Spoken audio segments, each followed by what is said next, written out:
Now we are here in Montreal. So, what's been your experience here in Quebec? Comparing that in terms of work I mean, well, in and terms of life. work, it's a lot better. It was a lot easier to find jobs, and working with people has been a good experience too. Like, coworkers, in my experience, have so far been great, and I mean, they're pretty. I mean, the pay's good too, though the taxes are just as high, so it kind of balances it out, I guess. But like, yeah, Okay. it's been generally all right.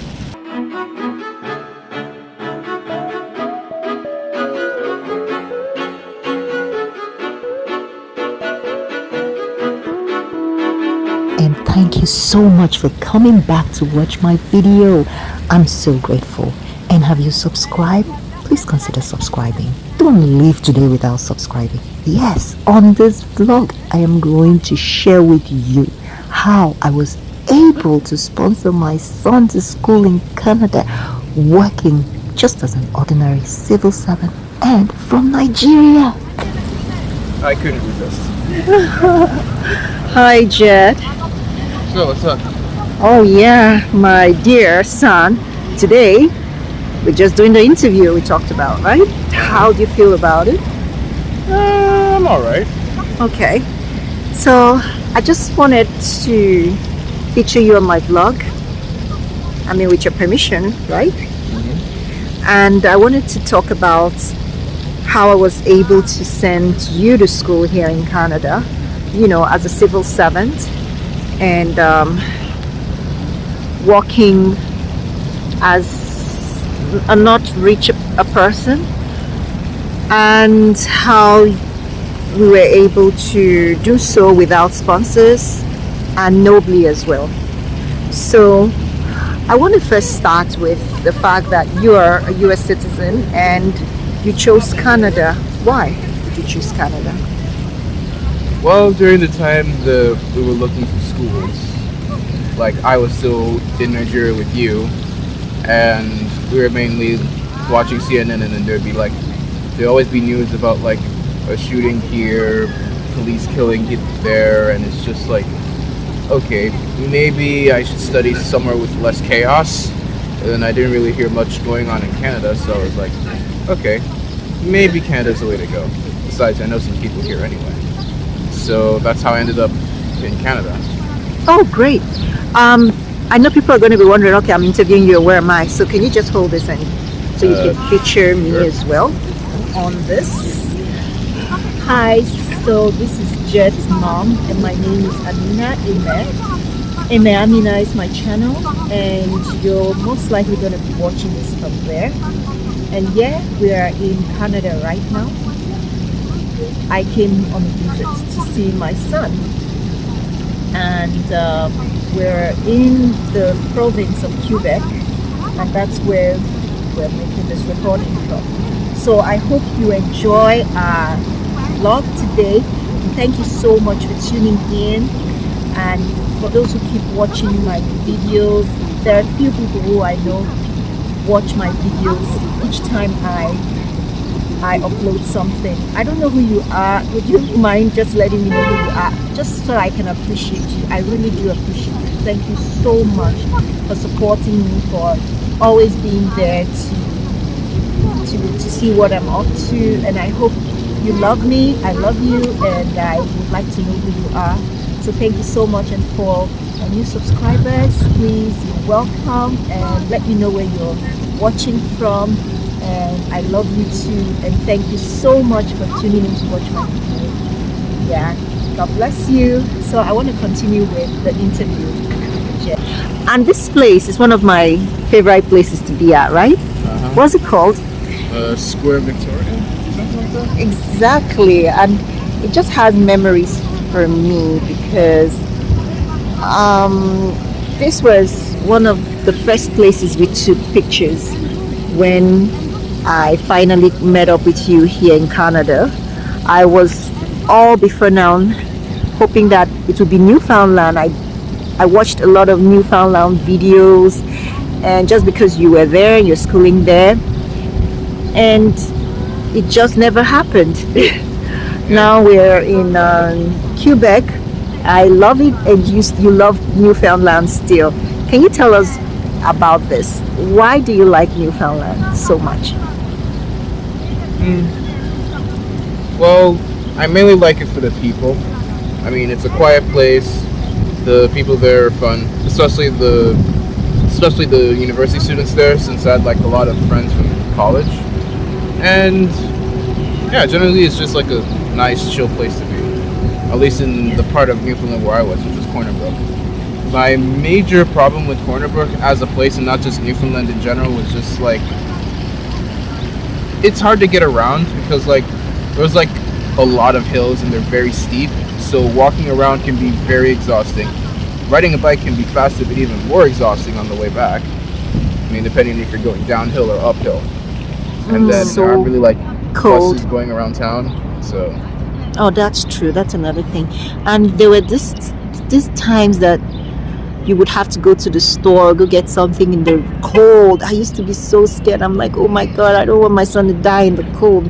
Like when you tell me how the uphill walks were and how everywhere was filled up with snow, and how I know it can be very windy yeah, and it snowy was there. exhausting. But I managed. And you actually told me one day you almost you fell actually on I mean, yeah, there were moments I slipped on ice. It's very easy to. So yeah, so thank God. I have so many reasons to be grateful to God how He preserved your life over there. yeah, Now we are here in Montreal. Another thing though I didn't like about Newfoundland was the fact that you weren't able to get a job, and that was so important. So could you Yeah. tell us a bit about that? I mean, it was just like applying to like. I mean, there, like in Corner Brook, there aren't like a lot of businesses to begin with, since it's like a small town.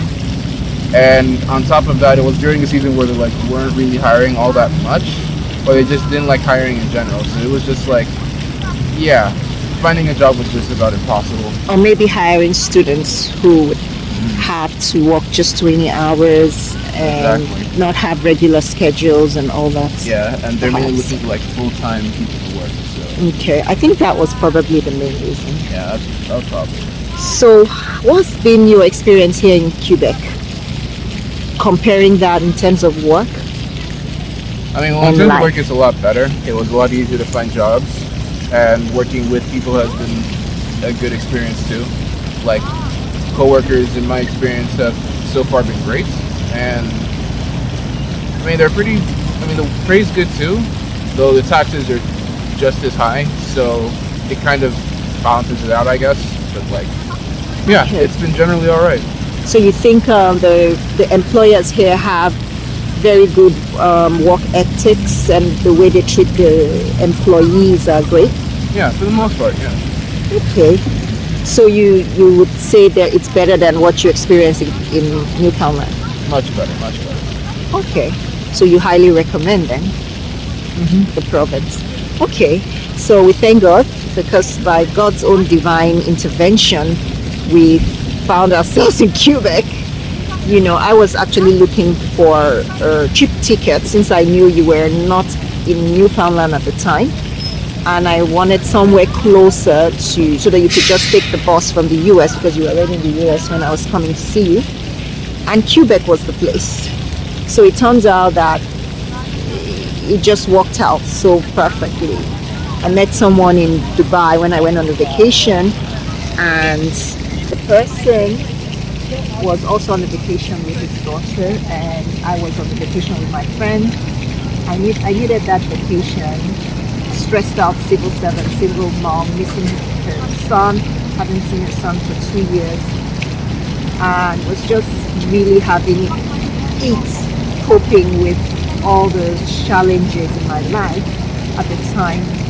So I was lucky to be on that vacation, and then I met someone who was from Montreal, Quebec.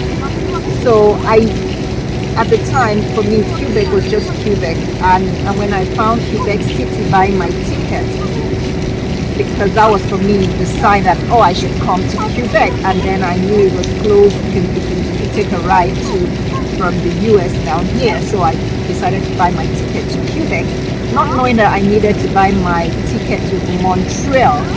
So I didn't know, I didn't have all those details. I just I just had a contact here who I barely even knew. So I just needed to know someone to head to the right place because my son's custodian was in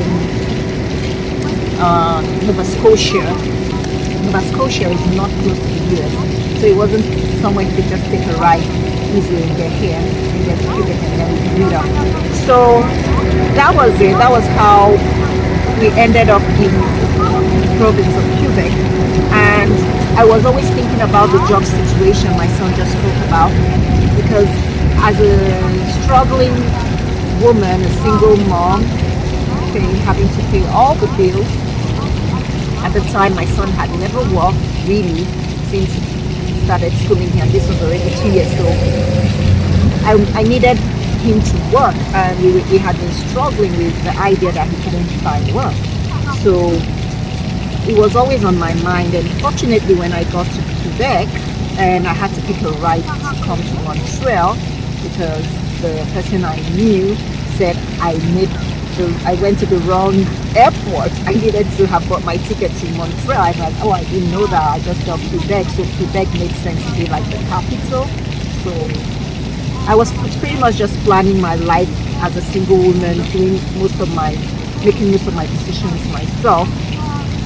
So to cut a long story short, on the bus coming to Montreal, I sat with a lovely guy who just told me about the job for my son. So, God, there were just so many spontaneous divine interventions on all of this, like coming to Quebec. There were jobs all over the place. I meet someone on the bus who talks to me about a job and I should get employed. And it was a good paying job. We were paid sometimes $30 an hour, right, Jeff? And that was how my son began working. And the moment you got into Quebec, like a week or two afterwards, right, you started working. Pretty much, yeah.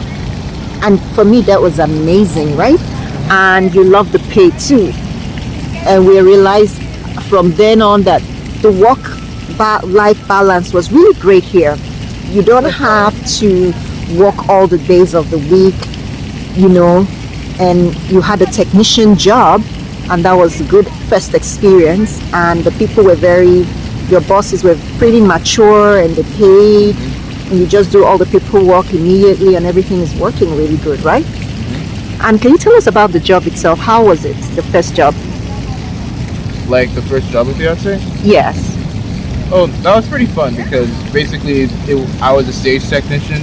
Okay. So basically, there are a lot of events that go on in Montreal, especially during the summer when I came in. So they need people to like set up props and all that for them. So that was basically my job.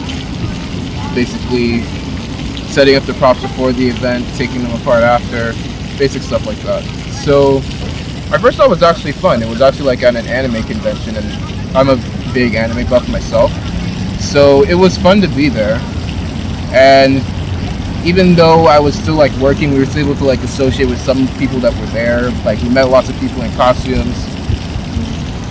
And funny enough, I was expecting it to be like exclusively anime costumes since it was like an anime thing, but there are also like people in costumes dressed up as like YouTubers and like cartoon and video game characters. It was just a fun time. All right.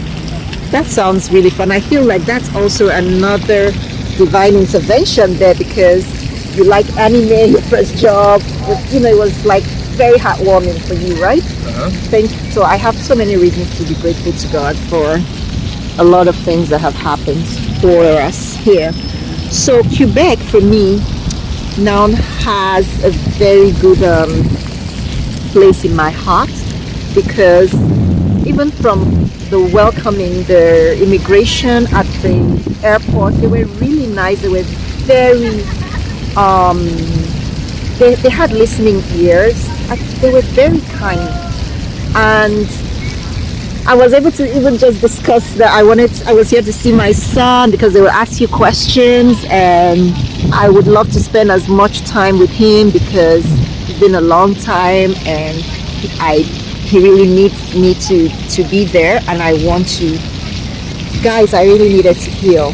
I was totally depressed at the time, I must admit it, And so while at the same time my son needed me, I needed him as well. And we've gone through just so much. He had a challenging time in his province and his school with the job, and even though he loved the school and he had good friends, but he struggled with his program there, and that took a really hard toll on him and on myself, because as a struggling single mother, I invested everything I had to ensure that my son had this chance, and it meant everything to me. And he even promised me he was going to not blow it. So I was dealing with a lot of things with that happening, and with not seeing him, with how he was really doing, and a lot. And also waiting to be able to get to see him and all of that, and with just my life back in Nigeria, and how it was just really challenging at the time. So it got me really depressed, and I thank God that the visa finally came in, and God bless the Canadian government, because things have pretty much been good for us. My son was able to get a chance, and that's the next thing I'm going to speak about. My son was able to get a chance to school in Canada as he wanted, and now I'm going to ask you, Jet, to now tell us really why you really wanted to leave Nigeria so badly. And that put a lot of pressure on me, pretty much, because at the time I wanted you to go to the US, and you really wanted to leave Nigeria. In addition to the fact that you didn't want to go to the US, you also wanted to leave Nigeria so badly. And I had been, our lives had just pretty much been you, me, and the few people in our lives that were there, my work and all of that. And prior to that, even the situation with your friends there in Nigeria kind of became sour, and things were just not looking good. So, and then with school too, just as you wrote your WAEC, your final exams with school, I had hoped that you would maintain very good friendships in school as well, at least with your colleagues there. So that didn't work out as well. And then you had your friend who was in Lagos, but now we had moved to Abuja, and so the friend situation and even the neighborhood I chose for us, that was a family neighborhood, wasn't just working out. So can you just, in your own words, in your own experience, just let us know what was going on with you at the time, and how did you really feel?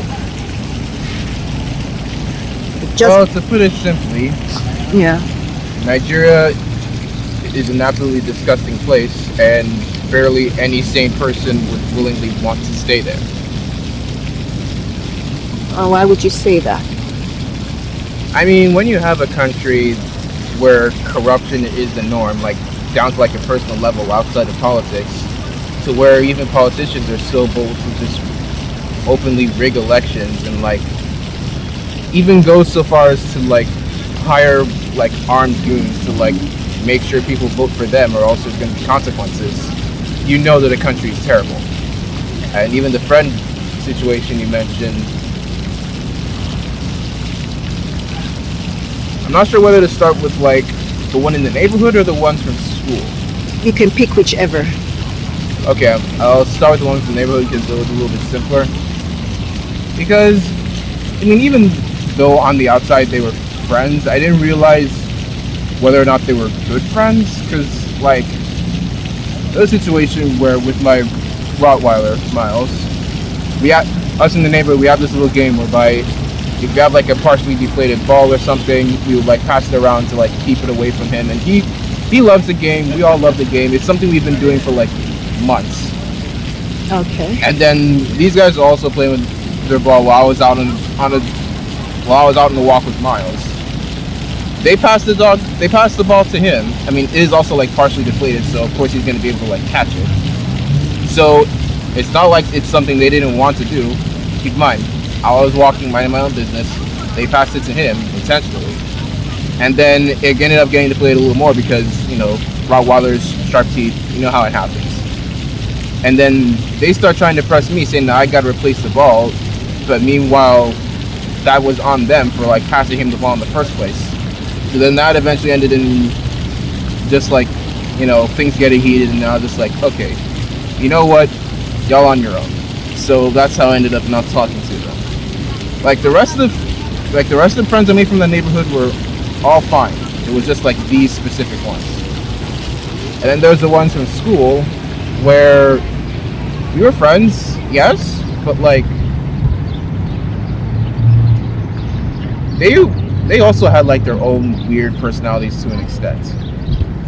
Like I remember like one time we all agreed to see Venom when it came out, so we were all going to cinemas, and then for some reason there was one of them that wasn't really telling me when the movie was supposed to start, so I ended up almost being late for the movie, so that was annoying. But did you go see the movie with them? Yeah, I did. I missed a few minutes of like the first part, but overall I managed to get there on time. Though part of me missing it was also because for some reason the taxi driver did not know where he was going, so he ended up getting a little lost. But that's a completely separate topic. And then when it came to the time of like our final exams for school, here's the thing though. Like, just to get a little background, this is a school that even like the owner of the school was hyping up, saying like, oh yeah, our students don't cheat on exams and stuff like that, because cheating during final exams is very common in Nigeria, believe it or not. So, and then when the finals exams hit, I was thinking, okay, we're all just gonna read for this, and then everyone's just gonna do their own thing without there being any interference. Nope, they cheated too, and it wasn't like, oh, it's just like our class doing it. No, it was every class in that school doing it on their final exams too. So that's how it ended, with me pretty much being the only one who wouldn't cheat, because even when they would even bring in teachers to like announce the answers for like certain questions, I literally had to like hold my hands over my ears to like not hear the answer, because I wanted to do that completely on my own. So yeah, That must have been really difficult for you. yeah, I mean, some teachers liked it, other teachers didn't. I didn't care. And then get this funny part, graduation day came, and for some reason, like I asked the teachers like multiple times, like mainly the principal. I asked the principal multiple times when it was. He said he didn't know. I asked my classmates, they also said they didn't know. But then when the day came, nobody even bothered to tell me. No one told my mom. We just had no idea when it was. So And yeah, you did very well in the exams too. yeah. Wow. So that must have been hard. And I think these are the things that make it really challenging for a young person or an individual in general who just wants to live a noble life. And they're faced with all of these serious challenges that are systematic, are within the systems, within the culture, so rooted in so strongly, and you just want a chance to just live and just do the noble thing, the ethical thing, and because those are your values and you really respect them. And if because of these reasons you're hated, you're ill-treated, you're like you said, you were now removed from the whole experience of being even in the graduation, like you needed to be there. It was your school. We paid the fees. We met all the obligations. I was even the general manager for this school, but even though at the time I had gotten a new job, with the civil service, which I finally switched to, especially after I realized that the school I was working for was really not what they claimed they were. And Exactly, and the fact that you even worked for them in a high position and they didn't tell you just makes it even more inexcusable. Makes it even more inexcusable. And the fact that I did so many things with the love from my heart, with the passion, because I really love I really love education. I really love to help we youth children learn and become the best they can be in life. And I felt like the school system was just the best for me and my experience, especially with the fact that I had raised my child, as a single mom, and educating him, especially when he was at the early years put on the autism spectrum. And that made me have to really put out a lot of effort in his education. So I did a lot with my son and achieved good results. And yes, a lot of people don't understand the autism spectrum. There are different people on the autism spectrum at different levels, and a lot of people on the autism spectrum have very high IQ. So my son, it was hard for me, it was hard for us at the initial stage, but with a lot of doing the right things and the faith in God, a lot of things worked out really good. And a lot of things worked out really good, and that's why I really talk about my faith in God, because that's what really helped me. And a Becca program and Montessori, and I started out with the Montessori, and that really worked. And even though my son started really speaking at 4 years, and he started really writing when he was in his high school and in his senior high school. That means when he was almost graduating from high school. So that was a bit of a challenge, but mentally I knew that he had the capacity to learn, and he was very, very intelligent, but he needed that support to reach those milestones. And I thank God that God put it in my heart to be a very passionate mother, and I was always there, and I loved being there, even though it was really hard. And I love being the mother of my son, because Jed is a very, very great son. He's very kind. He's really very responsible. He's a good-natured human being, and I'm just so proud of him.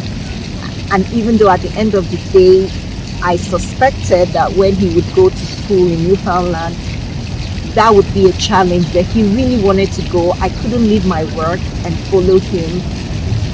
He was really in that situation in Nigeria, like he explained. Emotionally, he was down. So I needed to give him that support to be happy, to just have what he wanted. So I gave him the full support, and I'm grateful to the Canadian government, because I had a very lean purse. Like I sent my son to the university without any sponsorship. I had to save from my salary as a civil servant without anybody anybody giving me money. The person who actually eventually loaned me money was my sister at the end of the day, when I had to send his first fees. And that portion of the money, I eventually needed to return it immediately to her, because the bank didn't use it after all. But she said no, she wanted to support my son, and God bless you, Egideon, God bless you abundantly. She was the only one. And I had my cousin Chia Maka, God bless you abundantly as well. She also was living with me and working as a teacher, and she loaned me 20,000 naira. So I had to save up the millions I needed to send my son to school from my salary alone. In fact, I was so scared because we had been living off this salary. I couldn't even see how I could save. And I finally realized that if I didn't start saving on time, there was no way my son would be able to have that dream, because I saw that he was really serious about leaving, and that was the only thing that was going to make him happy, coupled with all these challenges we've spoken about. So I began saving, and when eventually the time came and I had to write the Canadian, I remember I wrote a letter. So at one of these points when he had to provide something from the parent, maybe financial proof of funds or something like that.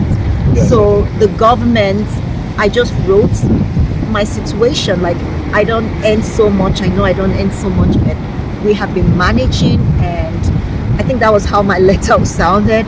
And my son is very prudent with money, and that's the truth.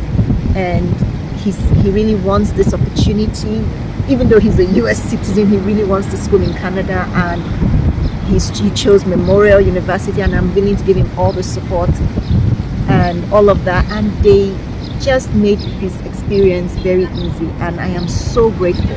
I'm so grateful because that meant everything to him, and that meant also everything to me.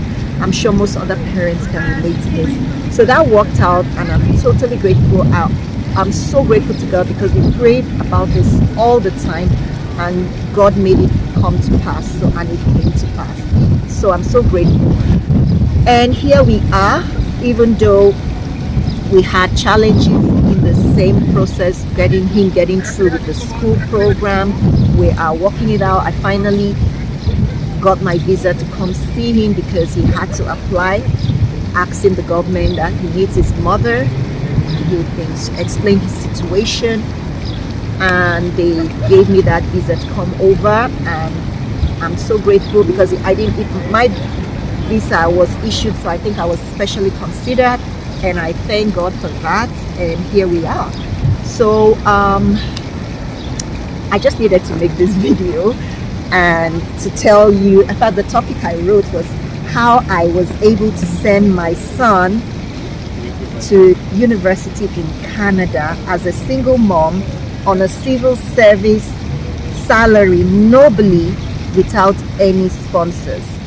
So I had to think afterwards, okay, after I had saved up, right, and I still had my regular salary coming in, I'm like, I did some research work in environments with an environmental activist and all of that, so I would have little monies coming in, but it wasn't like regular, something like my salary was regular, right?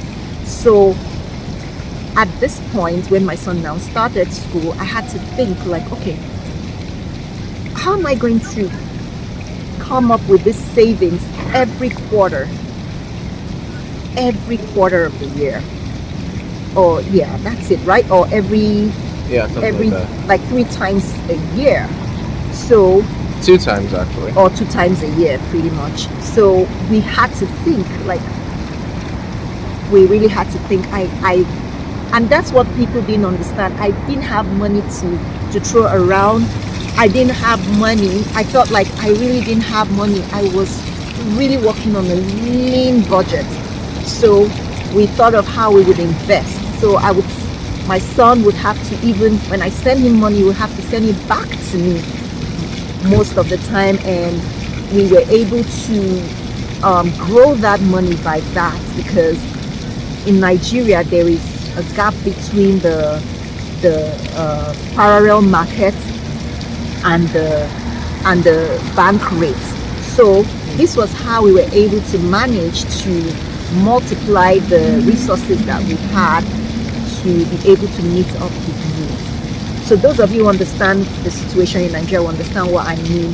So that really helped us a lot. So I will send my son his pocket money as I'm supposed to be, and he will have to send it back to me so that I can grow it and be able to have the savings saved up to be able to pay his next fees and meet up all of his expenses in school and all of that. And it worked, right? So, and the good thing was that it was totally okay, you know, and that window of opportunity finally closed, and now I'm here, and my son now is able to work, and we're grateful to God for how he helped us and how he even gave us the wisdom on how to invest what we had to be able to meet up with the needs that our lives had. So if you're a civil servant, and I was just assistant manager level in my organization. If you're a civil servant, you know we don't earn so much, and yeah, so I was able to do this on a civil servant salary. And I encourage you guys, civil servants, subscribe to my channel. And I would want to also be there to support anyone who wants to do what I did, perhaps have a chance to get the kind of results I had. You know, if that is what interests you, subscribe to my channel and let's take it from there. Right? Leave a comment, let me know you subscribe and that you're also a civil servant from Nigeria, and I would like to really connect with you and work with you. All right? Because I see that it's so important that parents have a chance to do the best they can for their kids, be there for their kids, and like I've been able to do, and that they have the support of it. They have the right support like I had here in Canada for my son and myself. As much as possible, I want to give back. I want to be able to help other parents, because now I see my son, he works and he's able to earn. He's able to even support us as we are right now in Canada, you know, and while we are transitioning to a more stable structure, a more stable life. It's a very good thing. It's good to actually be able to live, to see this, to experience this. I'm so grateful. So as much as possible, I want to be able to help. And yeah, so I hope that you will connect with me and we'll take things from there. Leave your comments, ask me questions. I'll be glad to answer them. So I want to say thank you, son, for appearing on this vlog, you know, and what would you advise? What's your advice from your experience in Nigeria? What's your advice to who would you like to advise? What would you like to say? While you still can? To the youths, like, what would you like to say to youths, and what would you like to say to parents, and what would you like to say to the leaders? Like, what would you like to really say?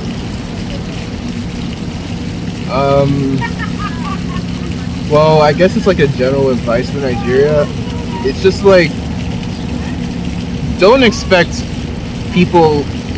higher ups in society not to be greedy if you're greedy yourself. If you're the type that would like see an opportunity to like earn like an extra bit of cash that you didn't earn, or like get a result in an exam that you didn't earn, and then you expect other people, like especially like politicians and all that, not to do the same thing, like it's got to be from a personal level. Don't expect that of others if you can't do it yourself, because those politicians were people too. Okay, no one's born that way. So yeah, that's pretty much all I have to say. Yeah, and it was so heartbreaking that Peter Obi was denied of that opportunity. But you see, majority, like you just expressed here, is the case.